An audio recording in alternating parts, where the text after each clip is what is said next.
All right. Hey, everybody. Let's get started. Cool. All right. Welcome back.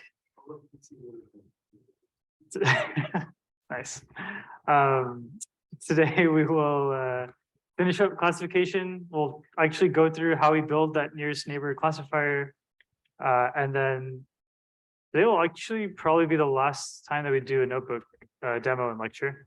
We'll introduce a few new things in Python for the last time ever. And then next week's lecture and the week after is going to be mostly like slides. But yeah, so few announcements. Homework 11 due today. Project 3 checkpoints optional. Entire project due last day lecture. And the content in today's lecture and Wednesday's lecture will basically be what you need to do this last project. So cool. All right, so classifiers. So we talked about how a classifier is basically just like the name of the actual model that's going to do the classification. So nothing that fancy, but it's equivalent to the linear regression model, except now we're trying to predict categories. And so we're specifically looking at a particular kind of classifier called the nearest neighbor classifier. And so for this one, the way it's going to work is we're going to take our attributes of some new example that comes in. And in order to make a prediction of what the class is for that example, what we're going to do is we're just going to find the single most similar training example in our training set, and then look at the class of that person. And that's what we're going to use as our prediction for this new person coming in. So that's kind of like the basic way that this works. Sorry, people in the Zoom not able to hear me still? Hopefully. Okay. Okay, good, sweet. Cool. And so we talked about how in order to like find the attributes that are most similar, what we need to do is go to our training set and we look at just their attributes. So the attributes are kind of like all the things that we observe about them except for the class itself. And so that's what we're going to need to look at. And then we'll find kind of the label of the single closest person. And then that's what we use as our prediction. And so I guess before we do this, any thoughts on like why this might be problematic, this approach? Anything you see as a limitation of this approach? Yeah.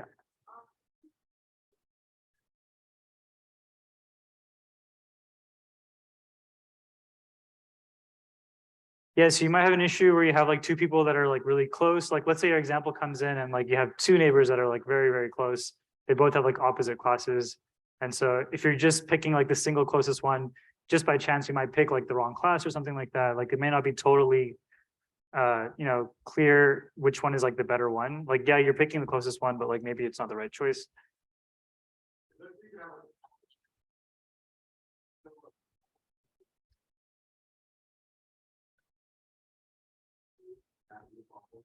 Yeah, that's interesting. So you could have like a clump of like gold points and you have this like blue point way out here. And so if anybody new that comes in is kind of happens to be a little bit closer to that blue point, all of a sudden you're gonna be predicting like it's potentially the wrong class because technically like all the other points are actually very, very different, right? And so basically you're kind of very sensitive to like whoever happens to be the single nearest neighbor.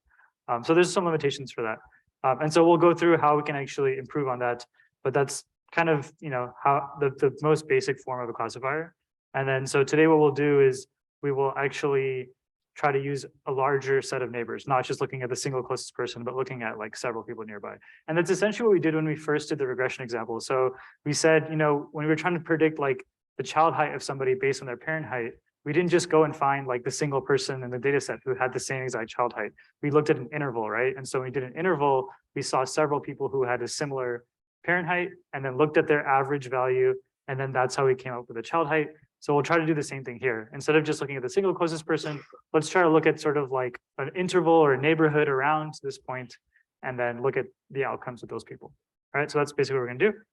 And any questions on just kind of the general flow in terms of like sampling from our population, creating a training set, evaluating on a test set? Were there any questions on that I could answer before we continue? Yeah. What's the difference between a training set and a test set?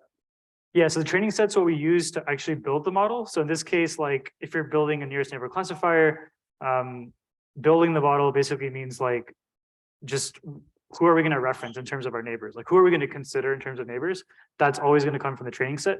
The test set is like left aside and not used at all. The only time we use a test set is to actually evaluate the performance of the model. So if we want to figure out like how accurate this model is going to be, we would go and like actually predict on every single person in the test set, see what predictions we get, compare it to what they actually had, because we have the labels for the test set, and then you can come with an accuracy score. So like that's what the test set's for. It's just purely for evaluation. It's used at the very end of the whole process. Whereas your training sets use like the entire time.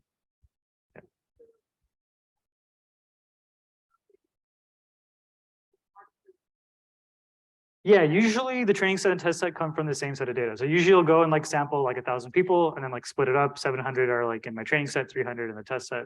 That's typically what's going to happen. Yes. Any other questions? All right. So for today's example, it's going to be another actually biology example. And we're going to be looking at this competition that happened a few years ago, almost a decade ago, I guess, at this point. And this is a Google Science Fair. So it's like a national competition. And there's this high school student. She ended up winning the competition. And the whole goal was to build a breast cancer classifier. And so the way that she built this was she took several inputs from some sample that was taken from like your tissue. And then based on some tissue sample, there's different attributes there. And then we use those attributes to try to predict. And the reason this was important was because prior to this sort of approach, you would need to do something really invasive and like get an actual like sample of like cells in your body, and like potentially would require some sort of like minor surgery or something. And you have to go through like this whole like analysis of that and see like what's going on. Is this tissue is actually like cancerous or not? But this approach would be much simpler. It was like literally just taking a needle and like doing a little poke and then like getting some tissue out. So it's like still invasive, I guess, but just much simpler and much faster. And you could just go to like your doctor's office and like get the sample out of your body and be super easy. And so that was the idea, was can we like simplify that process? Can we still do a pretty good job of determining whether these cells in your body are cancerous or not? And so this student, Brittany, she came up with a classifier to do this. She ended up winning the competition, which is pretty cool. So this is a picture of her meeting President Obama. And then this is basically what the data looks like. So when you actually take a sample of tissue from your body, like some cells essentially, then this gets analyzed in the lab. And so these are what the pictures might look like. And so on the left, you have a benign tumor, which is one that's not necessarily going to be cancerous. And on the right, you have a malignant tumor. So that's one that is cancerous. And so when you look at each of these, you know, as we look at it, it's kind of hard to tell like what's really different. I mean, there's obviously difference in color and stuff, but like that just happens to be the case. But they were looking at more kind of specific things like how uniform are these cells looking? Like all these cells are like roughly the same size, whereas these ones are showing like more variance in like the cell sizes. They're just a bunch of different attributes like that, properties of the image that you would kind of need, you know, an expert in like oncology or radiology to come up with. But the idea is, just by using this small sample, just this tissue, can we actually make a conclusion on whether these cells are benign or malignant? That's basically the idea. So let's just take a look at the data so you can see what it looks like, first of all. So very similar to the kidney disease example, each row here is going to be an individual. And so we've taken some sample of tissue from them, and then we've observed all these different properties. So these properties are determined by, you know, either like the lab technicians or some radiologists come in. And so we don't have that many actually in this case, but we look at all of these, and then at the very end we have the class. And so the class is telling us whether it's benign or malignant. And so we can go ahead and just look at how many we have in the sample here. So we have like roughly 700 or almost 700 individuals. About 2/3 of them are benign, and then 1/3 are not. So that's kind of like the makeup of the data set. And then I guess the other thing I should mention is each of these attributes are on a scale from 1 to 10. So they're not necessarily going to be like decimal values here. So all these values are just going to be kind of integer numbers. So another thing to keep in mind, and that's okay, that can happen, but we can still treat them as numerical data. So cool. Any questions about this example so far? All right, so let's try to do what we did last time, which is let's just take a look at a couple of these and see if you notice any interesting patterns. So we're going to try a couple of these column names and then just make a scatter plot like we did last time. And then we're going to make a color as well, so we can see the difference. So we see something like this. So anything that jumps out that you notice? lot more class 1 than class 0. Yeah, there's a lot more. Well, it looks like there's a lot more class 1 and class 0. Yeah, which is interesting, right? Because we just did the group here, and there's actually should be much fewer. So why is it looking like there's a lot more here? Any guesses? Yeah. Well, all these, so there's probably like 5 Yeah, that's a really good point. So all these values are discrete. They can only be 1, 2, 3, 4, 5, and so on.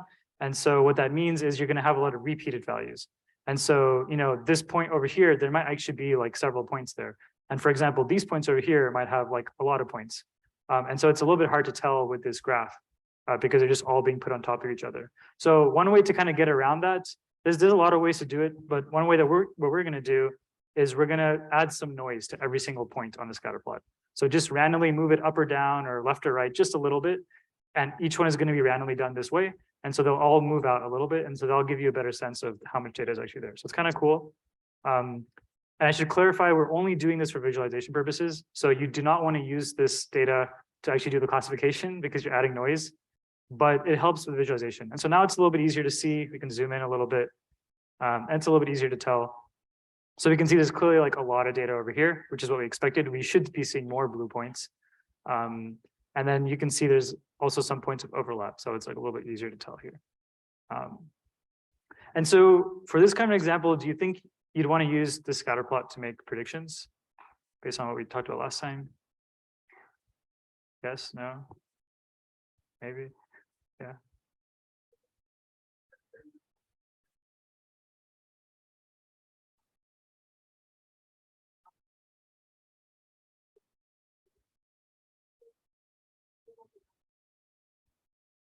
Yeah, so that's interesting, right? Like if someone comes in and they're kind of in this area, maybe this is something useful to use, or if they're down here, right? But maybe you could have a situation where like if they're in this middle region, then maybe we wouldn't actually want to use the results from this, right? So you could maybe use it like in certain situations, maybe. But if you wanted to just apply it kind of blanketly over everybody who comes in, it's probably not going to work well. And you're gonna have lots of issues. You're gonna have people who are class 0 that you're predicting as class 1, or vice versa. Any thoughts on like whether any of those errors are like worse than the other? Like making an error in one particular direction versus the other? Does it feel like they're equally bad errors to make, or does one feel like potentially worse?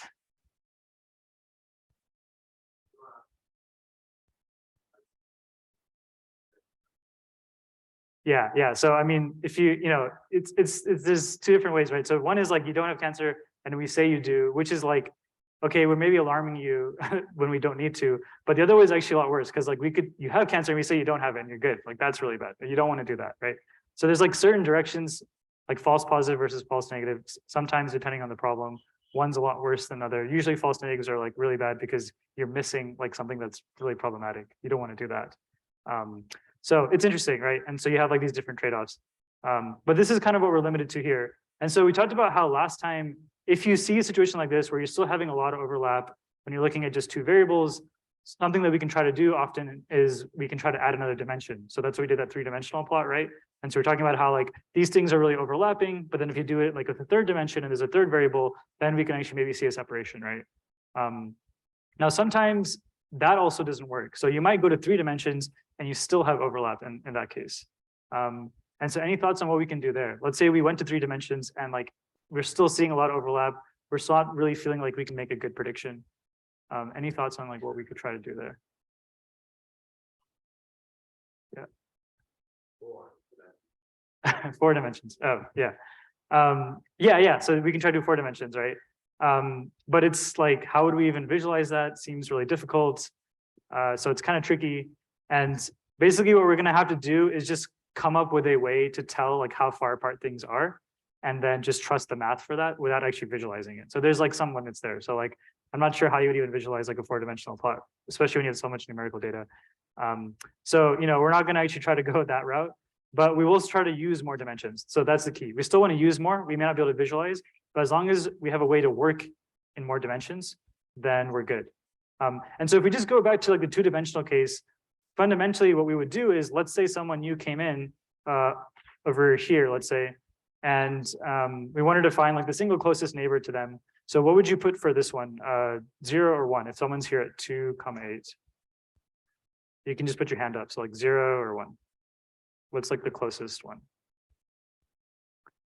A little hard to tell from here, right? But like it's probably going to be this point here. One way that you can figure it out is like where this point is, draw like a circle around it that's like equally far, and there's nothing else in that circle. So that's like that has to be the closest point. And so in this case, you'd actually predict 0. And so how did we do that? We had to just figure out what was the distance to all these points. So we found that this was the shortest distance. And so the way we would actually quantify this distance, you could say this is probably at like 3, 8. So it's like a distance of like 1 away, probably, right? And so that's how we figured out like what was the closest. And then I should also mention actually, that was the single closest because it's jittered. But if you didn't jitter it, both of these are actually equally distant, right? And so you kind of have to figure out which one to choose there. So you get into kind of a weird situation. But in general, assuming this was actually how the data was, this would be the closest one, this blue dot. And we just had a way of like figuring out, quantifying how far things are. And so that's what we just need to figure out how to do in higher dimensions. So if we go to like 3 or 4 dimensions, how do we figure out like how far away 2 points are? That's basically the question we needed to answer. And so the way we're going to do that is using a very familiar formula, which is the Pythagorean formula. And so in 2 dimensions, this is how it looks. So if you have a point over here and you have a point over here in the top right, then the distance to them, the way you calculate that is you figure out what's the difference in like one of the dimensions, which is like, for example, the x dimension, and then the distance in the other dimension. And then once you have both those distances, just square them up, add them, and then square root it. So that's how we find the actual distance. So it's just basically like a triangle. So this is like one way this is actually very useful, is to find distances between things. And so this is how it works in 2 dimensions. And then in 3 dimensions, it actually works exactly the same. All we do is just add another term. So this is 2 dimensions, and then this is how we do it in 3 dimensions. So you just take that 3rd dimension, find its difference within that variable, square it, and then add it together. So like if we had like 3 different attributes, we have like cell size, like uniformity, and like uniform, I don't know, something like consistency of the color, right? Like those would be my 3 different attributes. I go ahead and find the differences of each attribute to the other example, and then square it, do that for all of them, add them up, square it. And then that's how we can calculate distance. So now we actually have a way to figure out how far away any 2 examples are, regardless of how many variables we're using or how many attributes we're using. Yeah. That's a good question. So how do we calculate distance between 2 categorical variables, right? So it's kind of nice here where it looks like pretty much all of our attributes here are actually numerical. So typically what we'll do in terms of like distance calculations is we'll do stuff like if both of the categories are the same, then the distance is 0. And if the categories are different, it's a distance of 1. And it doesn't matter like which category it is. Just like you want all the differences to be like treated the same at that point. And so that's usually what you'll do. But again, when you're doing that, we're going to have to probably like standardize things because that's only going to be 0 and 1, right? But that's a really good question. Yeah, and that commonly happens. And that's how you can do it in that case. Cool. Any other questions about this distance calculation?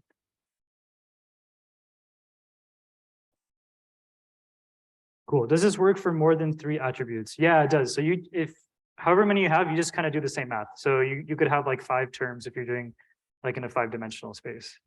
So that's totally fine. And that's what we're going to do now. So we're going to actually go through and try to use all of these. So it's going to be like, what is this? 1, 2, 3, 4, 5, 6, 7, 8, 9. So this is going to be 9 dimensions. So we're going to compare 2 examples across 9 dimensions and see how close they are to each other in an imaginary 9-dimensional graph, basically. And this is how we're going to actually be able to do it. And so in order to do that, what we're going to have to do is take each row and look at all the attributes in the row and then like subtract it from another row. That's how we can like easily do the math in Python.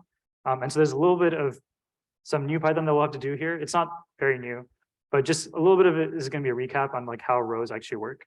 But basically each row contains all the data for one individual. We already know this function t.row I. We didn't use it that much, but we do have a way to kind of return the row of a particular entry in this table. And then we know that we can access a specific column in that row by doing .item j. And then what's kind of nice is if all of the values in your row are numbers, then you can convert it into an array. And so the reason you'd want to convert to an array is so that you can do things with like two arrays, like you can subtract two arrays very easily. And so remember that this isn't always going to work. Like we've seen examples of tables where the row actually has different sorts of values. It has numeric values, like you have some columns that are numeric, you have some columns that are categorical. So if you try to do np.array on something that has like a mix of things, it's not going to work. So just that's really important to keep in mind. This doesn't work all the time, but if everything's a number, you can go ahead and do this, converts it into an array of numbers. And at that point, you can just do like array math like we've been doing. So you can like square all the values in an array, you can take an array, subtract another array, you can do all that stuff. And that's totally fine. Yeah.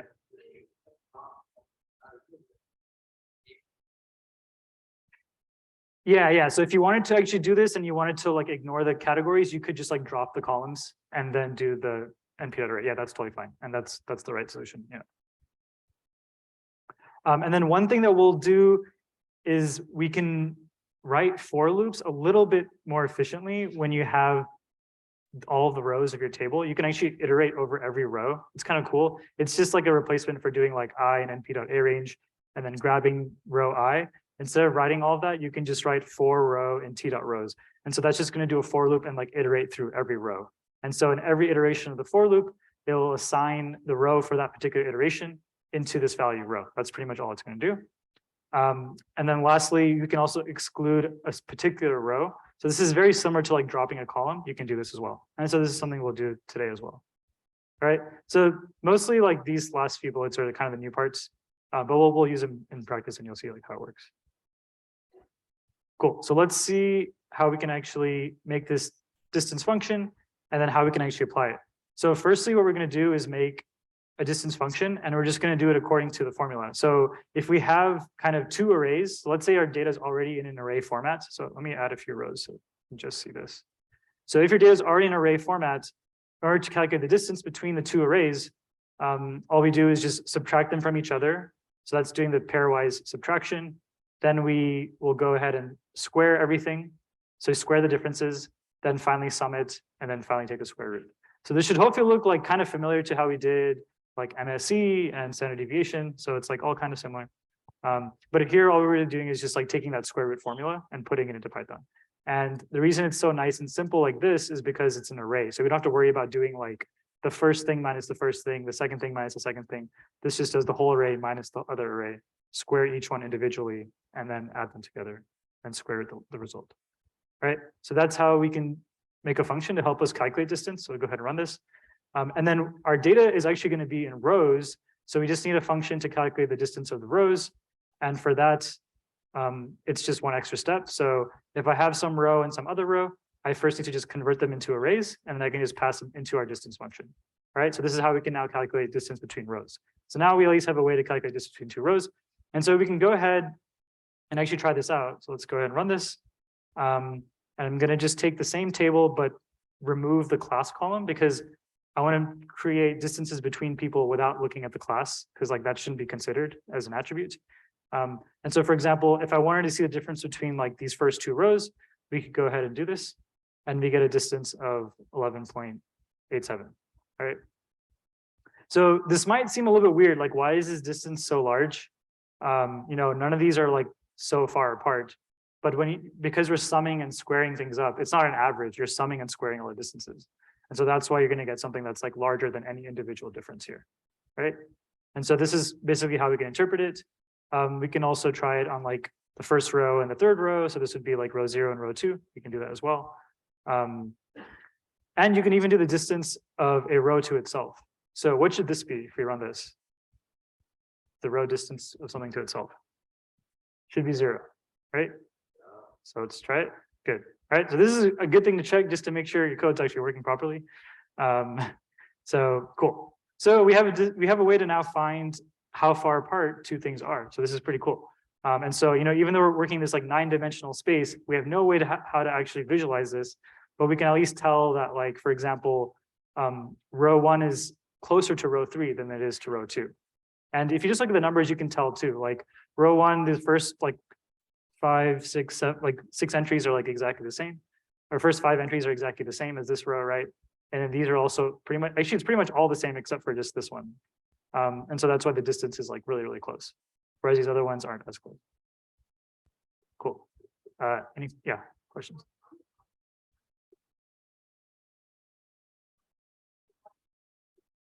Yeah. Yeah. So outliers will affect the distance a lot. So you could have you're like almost exactly the same, but then you have this like one attribute that's like really, really different. Yeah, it will mess up your distances a little bit. Um, but I mean, usually when you have like a sample like this large, then outliers will affect your results less. And then one way to also have outliers influence less is to like take a larger number of neighbors, which we're going to do in a bit. So instead of just looking at the single closest person, you might want to consider several. Then there's like a low chance of just like one person like being, you know, very, very off or something like that. Yeah. Cool. All right, so we know how to find distances and like more dimensions. Now we can actually find our nearest neighbors. So let's talk about how this actually is going to work. So what we're going to do, as I talked about, we're not going to just use the single closest neighbor. We're going to find the k closest neighbors. So this is really common. We call this the k nearest neighbors. K, lowercase k, just stands for the number of neighbors. And so the number of neighbors you're going to choose is going to depend on the problem. It varies completely, depends on like the data set and everything. So you don't know this going into the problem. That's why we just leave it as k. Some problems you're going to use 5, some problems you might use 11. But it's variable. But as long as you have a way of trying it out for a specific value of k, that's what matters. And then you can compare and figure out what works best. And so here's how the general like algorithm is going to work. So first, we're going to find the distance between our example that's come in that we want to predict on and everybody in the training set. So we're going to go and figure out the distance to every single person in the training set for this single example. Then what we're going to do is once we have all those distances, we're going to add them back into the training data column. Or sorry, the training data table as a column. So I'm going to have like all my attributes plus a new column, which has the actual distances to this new example. And then once I've done that, then to find the k nearest neighbors, what we can do is we can sort the entire table based on the distances and then just take the top k rows. And so that allows us to find the k closest people from this table relative to this like new person that we're trying to predict on. Right? So that's what we're going to do in the code. And then once we've found a way to find those k closest neighbors, then all we need to do is figure out what is the class that's showing up the most. So at the end of the day, what you have to do is find the k nearest neighbors, which is what we just talked about in the last slide, then take the majority vote, which is basically like the class that comes up the most often. So let's say we chose like 7 nearest neighbors, we'd find the 7 closest people in the data set, and then look at which class comes up the most amongst those 7. Like, is malignant more common or is benign more common? And then that's what we use as our prediction, right? And that's basically how the whole classifier works. Yeah.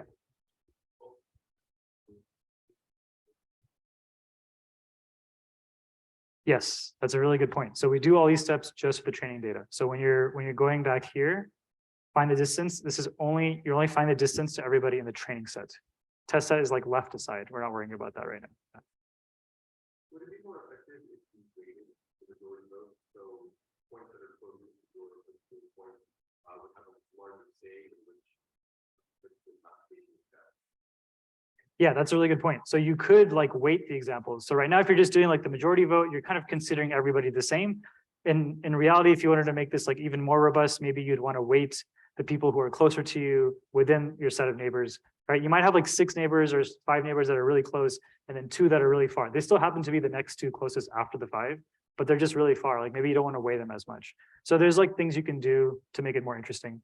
Yeah, that's totally valid. And that's a common thing that's done as well. Cool. Any other questions? All right, let's actually do this in Python. So we'll do this over several steps. It's kind of a lot of steps, and we're going to break it up into functions just so we don't have to write so much code every time. So firstly, we're going to create this function called distances. This is going to be the very first step. So just like figure out the distances to everybody in the training set. That's like the first step. And so this function takes in our training set and a single example, which is going to need to be a row in this case. And then it's going to find the distance of everybody in the training set to this example, like 1 by 1. So we should have, if our training set has like 100 rows, we should have 100 distances coming out as a result here. And so first, we're just going to make an array that's going to store all the distances. Then what we're going to do is take our training set, remove the class column, because remember, we're trying to find the difference between these 2 rows, the distance between the 2 rows. And so I need them to have the same number of attributes. And this new example that came in doesn't have the class, obviously, because we're trying to predict up the class. And so you want to cut off the class from the training set. So that's what we do here. Drop the class. Now we have just the attributes. And then finally, what we're going to do is go through every row. So we're just doing for row and attributes only dot rows. And then for each row, we're just computing the row distance. So that's what's being done here. We compute the row distance between that row and the new example that came in, and then just add that to our distances array. So that's basically what we're doing. And so this is the same as writing it like this. So you could write it as like for I and np.arange, number of rows, and then like create each row based on row.i, but you can also just write it like this. So both are equally valid. This approach up above is just saves you like an extra line of code. And then finally, once you have the distances, we are going to add it back into the training data as a new column. So we're going to have distances to the example. And so let's just go ahead and run this. So what we're going to do, just to try this out, is we're going to take our training data and remove the row at index 21. So this is this particular example. We're going to pretend that we don't actually know what their class is. And we're just going to act like, okay, let's try to make a prediction on this person. And so what we're going to do is we're going to compare this example, index 21, to everybody else except for 21, because you don't want to include them because that's going to be included as a nearest neighbor. So that doesn't make sense. So let's just drop them, exclude them, and then calculate distances. And so then we get something like this. So we get our training set, and at the very end, we get all the distances. So we have like how far away each person is to the person at row 21 or index 21. So any questions about that so far? All right, cool. So we have the distances. The next thing is to find the k closest people within this, right? So if we were doing like the 5 closest neighbors, I would basically have to sort this entire table by this column. It looks like it's sorted, but it's not actually sorted. So we need to sort it and then, or actually, sorry, it is sorted. My bad. I guess we added a sort here. And so, yeah, okay, so we already have this sorted. And so what we would need to do is just take like the 5 closest ones. So if we were doing 5, we would look at these 5, and then we would just look at the class and see what's most common. So in this case, if we chose 5, we would look at these, and then the most common one of the 5 is class 1. And so that would be our prediction. So that's how we would do it. And so let's go ahead and put that into a function. So we're just going to call this the closest. This function is kind of nice and simple. You take in your training set, you take in the example you're predicting on, and the number of neighbors, and then it'll return a table that contains the k closest neighbors. And so the way we do this is first we call our distances function that we just ran above. Then we sort our data by the distances, and then we just take the first k rows, right? So we're just putting it all into one function here. Cool, so just go ahead and run this. And so let's try this out. Let's just make sure it works. So we'll do the same exact thing with 5, and then we get the same set of data we had above, but just the first 5 rows. And so we can see here, we're going to be predicting 1 as the kind of major category. And so in Python, how do you think we could try to find the value that's coming up the most in this column? Like at this point, now that we have this table, what are kind of the last few steps? Any thoughts on how we could try to figure out which one is coming up more often? Trying to find someone new? Yes. What's it? Group function. Yeah, so let's try that. So I'm going to comment this out actually. So let's try to call the closest function that we just created. So same line of code is up here, but then let's do group on class. Let's see what happens when we do group.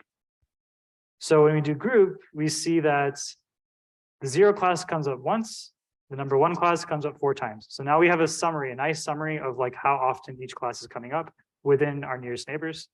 And then the last piece is to figure out which one is actually coming up more, and then grab the class of that person, or grab the class that's coming up more, basically. And so one kind of neat trick to do this is you can sort this table by the count column.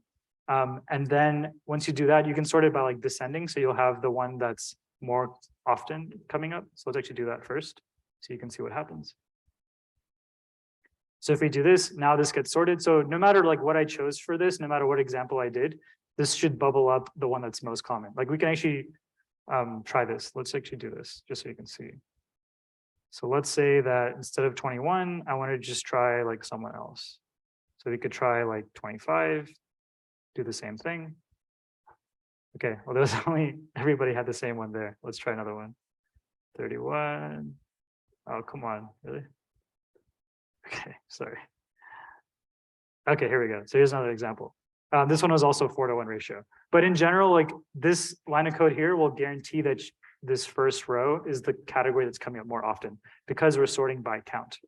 And so once we have the table, this kind of group table sorted, all we need to do is just grab the top left entry. That's it.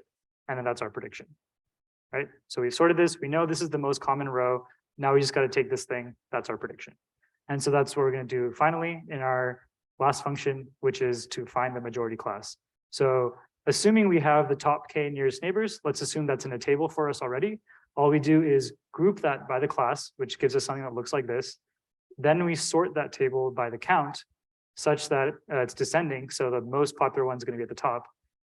And then we take the very first column and the very first row in that column. And so that gives us the top left. And so this gives us the most commonly appearing class of our neighbors. Yeah. Could you also take the mode on the class column? Yeah, you could do that too. So instead of even having to group and do all this other stuff, you could just do like top k.column class and then take the mode. That would also be fine. Yes. Yeah, it's doing the same thing basically. Yeah.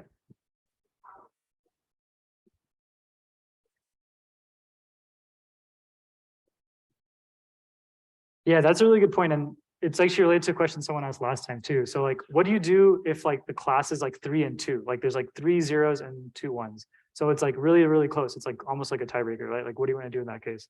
So it really depends on the problem.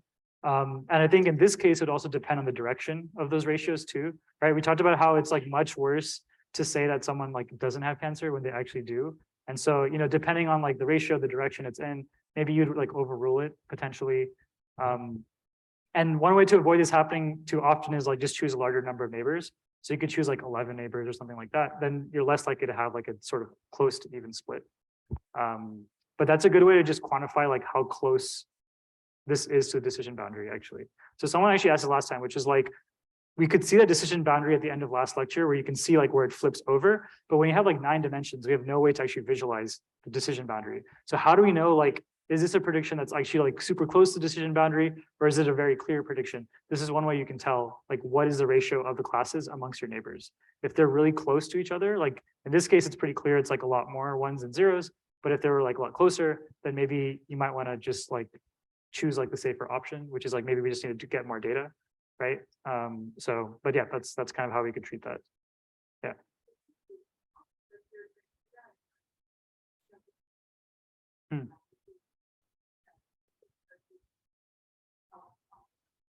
That's kind of cool. Yeah, so you could, that's interesting. You could bootstrap the data and then recalculate the class and like see how often you pick up.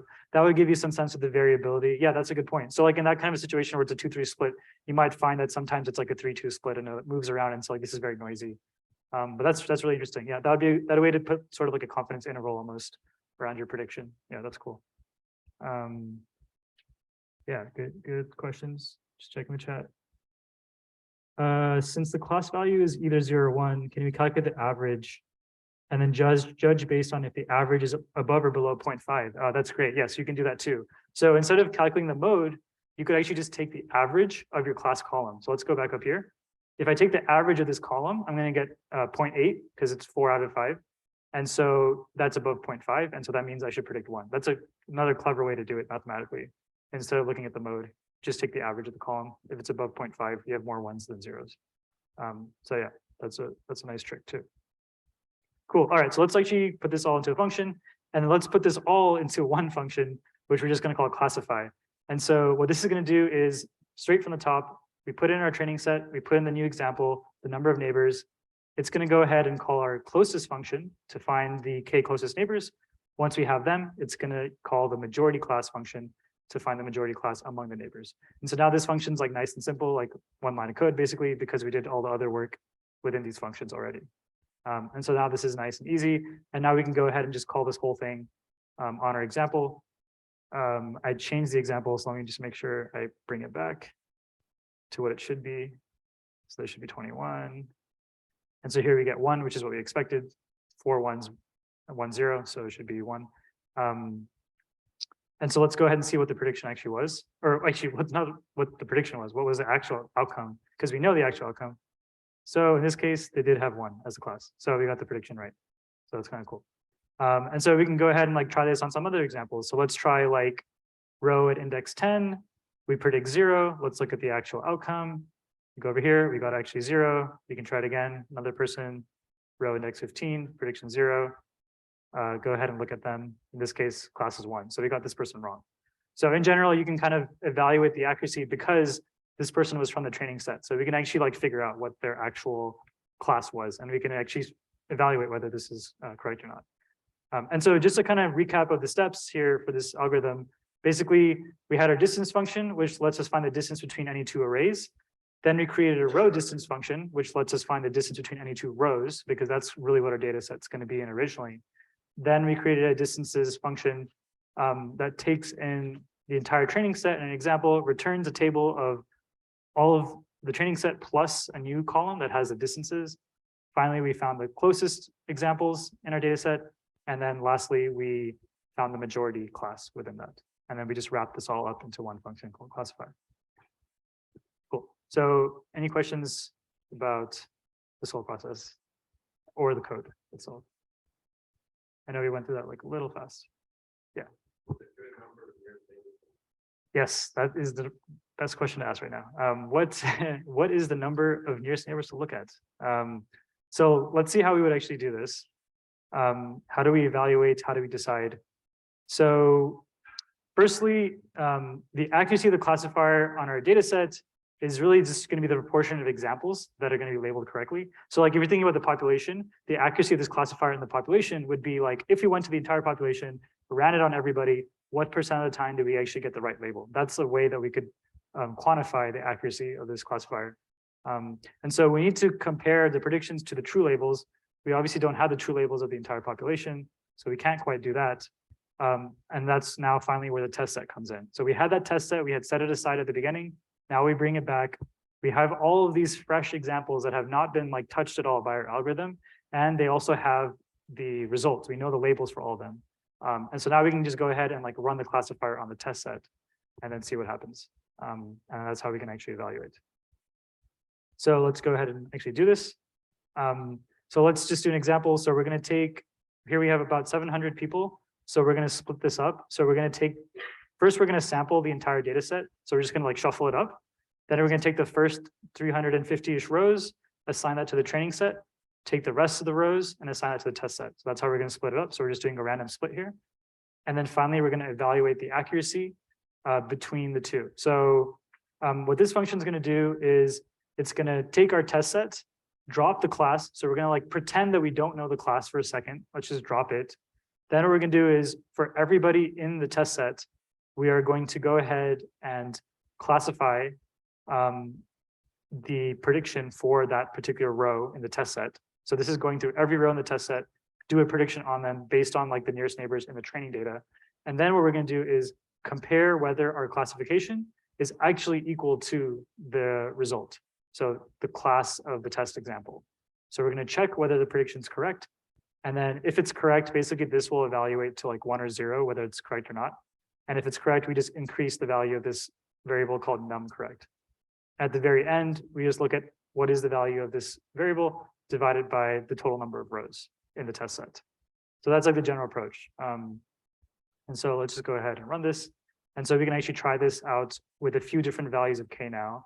And what we'll see is that these are going to have different accuracies. So I'm just going to go ahead and run these because they take some time to run. And then we'll look at the results.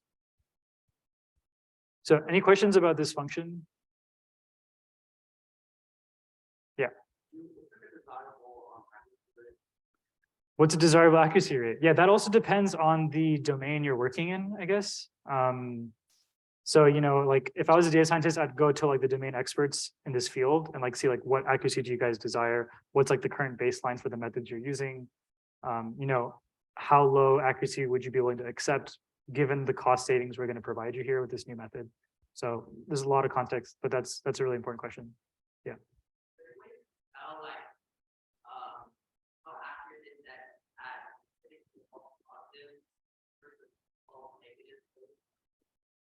Oh yeah, that's a good point. Is there any way to tell how accurate it is in terms of like false positive versus false negatives?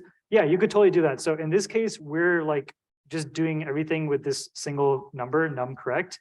I could like put an if statement here and like based on the true class, like add the values and like track them separately as like two separate values, right? And so that'd be an interesting way to see like what's my false negative rate, what's my false positive rate. Yeah, that's a really good exercise to try to do actually to modify this code and like return those values separately would be kind of cool to see. Because that's another consideration as well. Yeah. Yeah. So in this case, it'd be like doctors or like oncologists or radiologists. So that's like the domain or the field that you're working in. Cool. So let's take a look at these accuracy numbers. So if we use 5 nearest neighbors, we get 96.77. It's really good. If you use 3, you actually decrease in accuracy a little bit.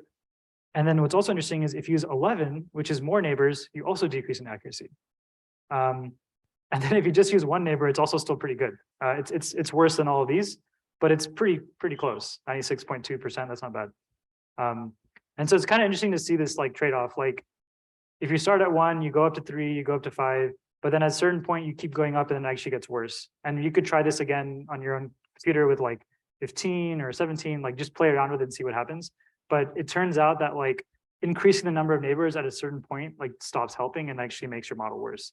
And so every problem is going to be different. For certain problems, like a larger number of neighbors is going to be more helpful or more useful. One question, why are we always using odd numbers here? Why didn't we try like 2, 4, 6? Yeah, we would get ties, right? So that's the main reason. So we're pretty much always going to use odd numbers when we're doing k-nearest neighbors. Cool. All right, so last few things to just cover before you actually go ahead and classify. There's a few things to keep in mind. So let's say you're trying to make a classifier to take in an image and predict whether this has like a dog or a wolf. And so let's say most of your training data looks like this on the left. And then let's say a new example comes in like this. And so if your training data isn't diverse enough, you might actually think that this is a wolf. Like your model might get screwed up because it's seen a lot of examples of like wolves in the snow and like not that many examples of dogs in the snow. And so this is like a very different example. And maybe it's like queuing in on like the background color and like everything else in the scene and not just the animal itself. And so this is just talking about the importance of like diversity in your training data. There can be like edge cases that you just haven't handled. And so just having like as diverse data as you can is just really important. So that's a general machine learning problem always, but yeah.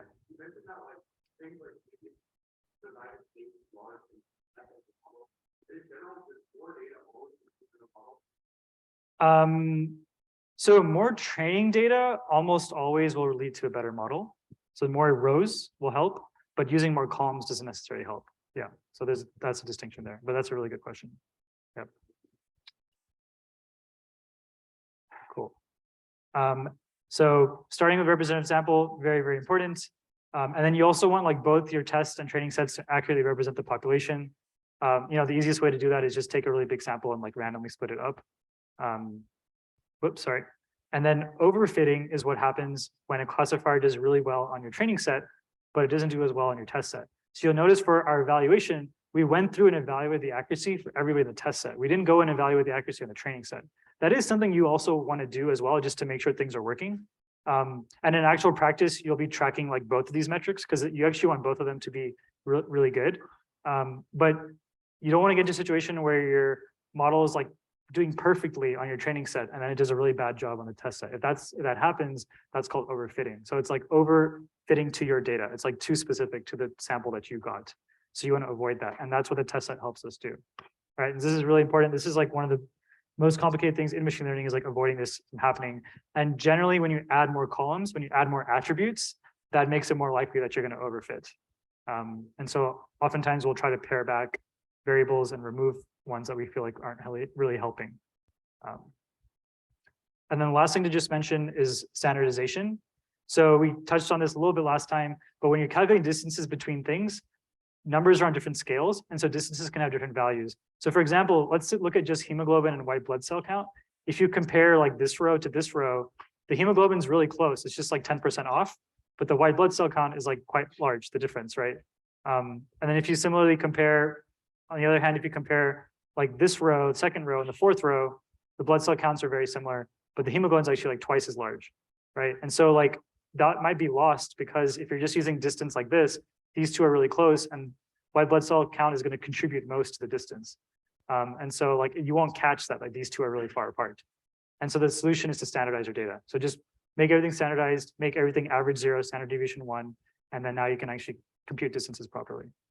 Right. Cool. I think we'll stop there, but I'll stick around if there's any questions. Yeah, have a good weekend.